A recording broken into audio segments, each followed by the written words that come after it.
Good morning everyone. आज हम एक बहुत ही इम्पोर्टेंट और रेलेवेंट टॉपिक के बारे में बात करेंगे, ह्यूमन मेटानिमो वायरस यानी HMPV।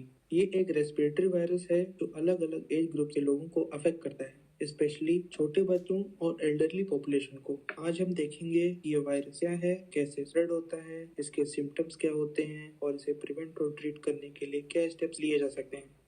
सबसे पहले HMPV को समझना जरूरी है। ह्यूमन मेटानिमो वायरस एक रेस्पिरेटरी वायरस है जो पहली बार 2001 में डिस्कवर किया गया था। इसका रिलेशन पैरामाइक्सो वायरस फैमिली के साथ है जो और भी रेस्पिरेटरी वायरस प्रोड्यूस करती है, जैसे RSV। ये वायरस ज्यादातर रेस्पिरेटरी ट्रैक को अफेक्ट करता है और सीवियर केसेस में निमोनिया या ब्रोंकाइटिस तक कॉज कर सकता है। बच्चों, एल्डरली लोगों और जिन लोगों की इम्यूनिटी कॉम्प्रोमाइज्ड है उनमें इसका इम्पैक्ट ज्यादा सीवियर होता है। ट्रांसमिशन।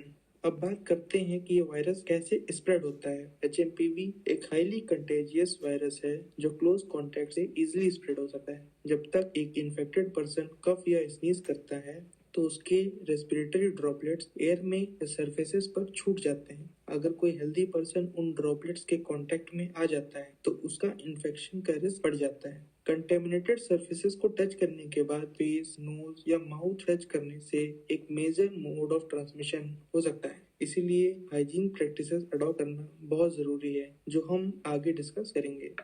HMPV के सिम्टम्स बहुत कॉमन लगते हैं और ये एक नॉर्मल कोल्ड जैसा ही होता है। टिपिकल सिम्टम्स में फीवर, कफ, सोर थ्रोट, रनी नोज और फटीग इंक्लूड होते हैं। सीवियर केसेस में ये सिम्टम्स एस्केलेट करके lower respiratory tract infections cause कर सकते हैं, जैसे ब्रोंकाइटिस और निमोनिया।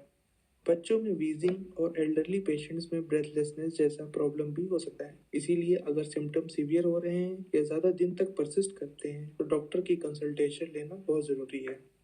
डायग्नोसिस की अगर बात करें तो HMPV को डिटेक्ट करना काफी चैलेंजिंग हो सकता है, क्योंकि इसके सिम्टम्स अदर रेस्पिरेटरी इन्फेक्शंस जैसे फ्लू या RSV के सिमिलर होते हैं। डॉक्टर ज्यादातर लेबोरेटरी टेस्ट यूज करते हैं, जैसे PCR टेस्ट और नेजल या थ्रोट स्वैब, कंफर्म करने के लिए कि HMPV का प्रेजेंस है या नहीं।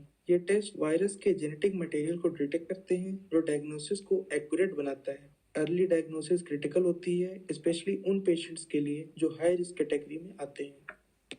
अब बात करते हैं ट्रीटमेंट की। HMPV के लिए कोई स्पेसिफिक एंटीवायरल थेरेपी अभी तक अवेलेबल नहीं है। ट्रीटमेंट सपोर्टिव केयर पर डिपेंड करता है। सीवियर केसेस में ऑक्सीजन थेरेपी, IV फ्लूइड्स और फीवर लोवरिंग मेडिसिन दिए जाते हैं। माइल्ड केसेस में ज्यादातर हाइड्रेशन, रेस्ट और over the counter medicine sufficient होते हैं। इम्पोर्टेंट बात यह है कि timely medical intervention severe complications को प्रिवेंट कर सकता है। जहाँ तक प्रिवेंशन की बात है, हाइजीन का ध्यान रखना सबसे जरूरी है। रेगुलर हैंड वॉशिंग एक सिंपल और इफेक्टिव स्टेप है। जब तक कफ या स्नीज करें तो मुंह और नोज को टिश्यू या एल्बो से कवर कर लें। कंटेमिनेटेड सरफेसेस जैसे डोर नॉब्स और शेयर्ड आइटम्स को रेगुलरली डिसइंफेक्ट करें। वैक्सीनेशन अभी तक HMPV के लिए अवेलेबल नहीं है, लेकिन फ्लू और न्यूमोनिया वैक्सीन इनडायरेक्टली हेल्प कर सकते हैं ओवरऑल रेस्पिरेटरी हेल्थ इंप्रूव करने में।